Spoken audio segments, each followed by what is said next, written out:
Deep in the dark, untamed forests of North America, an ancient legend whispers through the trees. It speaks of a creature so terrifying that its very name sends shivers down the spine, the Wendigo.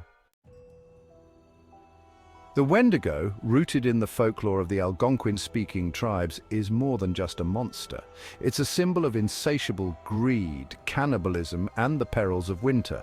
According to legend, the Wendigo is born when a human resorts to cannibalism to survive. The transformation is a curse, turning them into a gaunt, skeletal figure with an insatiable hunger for human flesh. The legend varies among different tribes. For the Ojibwe, the Wendigo is a giant with a heart of ice, sometimes thought to be a giant human who grew and grew after eating human flesh. The Cree describe it as a large, furry beast, while the Naskapi believe the Wendigo has the power to possess humans, driving them to cannibalism. Imagine a creature taller than any human, with elongated limbs and a skeletal frame. Its eyes glow with a sinister hunger, and its skin is stretched tight over its bones, giving it an almost mummified appearance. Some tales even describe it as having antlers or a deer-like head, adding to its grotesque nature. The Wendigo is a being of the cold, embodying the harsh, relentless winter. The Wendigo's appearance is a chilling metaphor for starvation and the corrupting nature of cannibalism. Its body is emaciated, reflecting its never-ending hunger.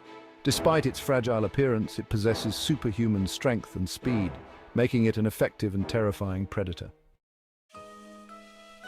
To the indigenous peoples, the Wendigo was more than just a monster, it was a warning.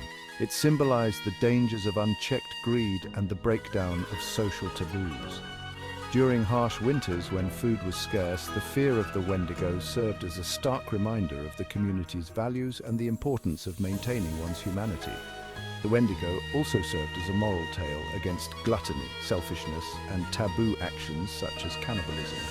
It was a cautionary figure, teaching lessons about the importance of community, sharing resources, and the dire consequences of succumbing to base instincts.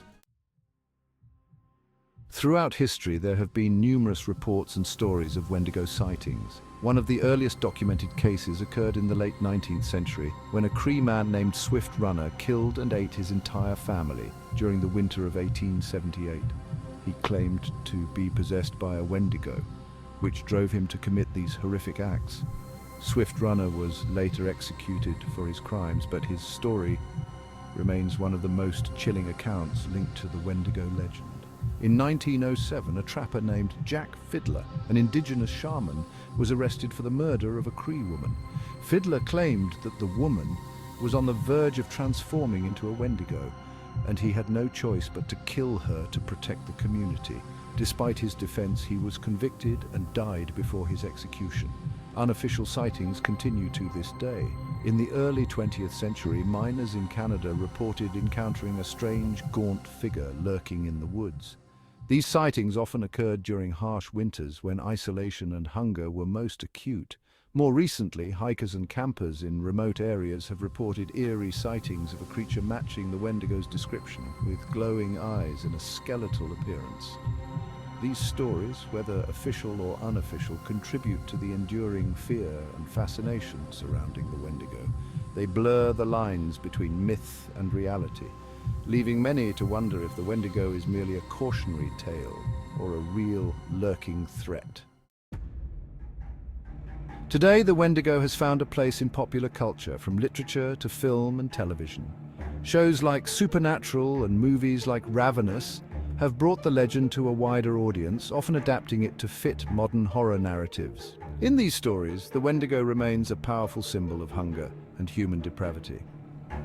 Authors like Algernon Blackwood and Stephen King have also explored the Wendigo mythos in their works, adding layers of psychological horror to the traditional legend. The Wendigo has even appeared in video games such as Until Dawn, where it is portrayed as a terrifying antagonist driven by a primal hunger. But no matter the interpretation, the core elements of the Wendigo remain a terrifying reminder of the darkness that can reside within us all. So, the next time you find yourself in the depths of a dark, snowy forest, listen closely. You might just hear the haunting whispers of the Wendigo, reminding us of the thin line between civilization and savagery.